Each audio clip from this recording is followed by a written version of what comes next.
ஒரு நிமிஷம் இதை இமேஜின் பண்ணி பாருங்க, நல்லா இருக்கும். நீங்க ஒரு ரயில்வே ஸ்டேஷன்ல வெயிட் பண்ணிட்டு இருக்கீங்க. அப்போ ஒரு தாத்தா ட்ரெயின் போன இடத்துல நின்று சிரிச்சிட்டு இருக்காரு. என்னடா ஆச்சு இந்த தாத்தாக்கு, ஏன் இப்படி இவர் சிரிச்சிட்டு இருக்காரு? உங்களுக்கு கியூரியாசிட்டி வேற அடக்கம் இல்லை. அதுக்கு அந்த தாத்தா கிட்டே போய் நேராக கேட்டீங்க, தாத்தா என்ன ஆச்சு, ட்ரெயின் தான் போயிடுச்சுல, அப்படியே அதை நின்று சிரிச்சிட்டு இருக்கீங்க?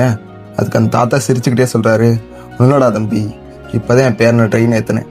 சின்ன வயசுலலாம் ரொம்ப பயப்படுவான். தாத்தா ட்ரெயின் ரொம்ப சத்தம் போடுது தாத்தா, எனக்கு ஒரு மாதிரி பயமா இருக்கு அப்படின்னு சொல்லுவான். அதெல்லாம் பார்க்க எனக்கு ஒரு மாதிரி சிரிப்பா வரும். ஆனா இன்னைக்கு, தாத்தா நான் பாத்துக்கிறேன், என்ன எனக்கு பாத்துக்க தெரியாதா அப்படின்னு சொல்லிட்டு போறான். அதை பாக்குறப்ப எனக்கு ஒரு மாதிரி என் சின்ன வயசு ஞாபகங்கள்லாம் வந்துருச்சு. அதான் ஒரு மாதிரி சிரிச்சிட்டு இருந்தேன்ப்பான்னு சொல்லிட்டு கிளம்பிட்டாரு. இதுக்கு பேர் தான் ஃபியர் வால். அதாவது நம்மளை நினைச்சு நம்ம மேல ரொம்ப அக்கறையோட இருக்கவங்கலாம், பாரு இன்னைக்கு இப்படி வளர்ந்துட்டான்ல, இன்னைக்கு பயப்படாம இருக்கான்ல அப்படின்னு நினைச்சு நம்மளே நினைச்சு பெருமையா நினைப்பாங்கல்ல, அதுக்கு பேர் தான் ஃபியர் வால். அந்த மாதிரி உங்க லைஃப்ல ஏதாவது ஒரு மூமெண்ட் நடந்திருக்கா? உங்க அப்பாவோ உங்க தாத்தாவோ உங்களை நினைச்சு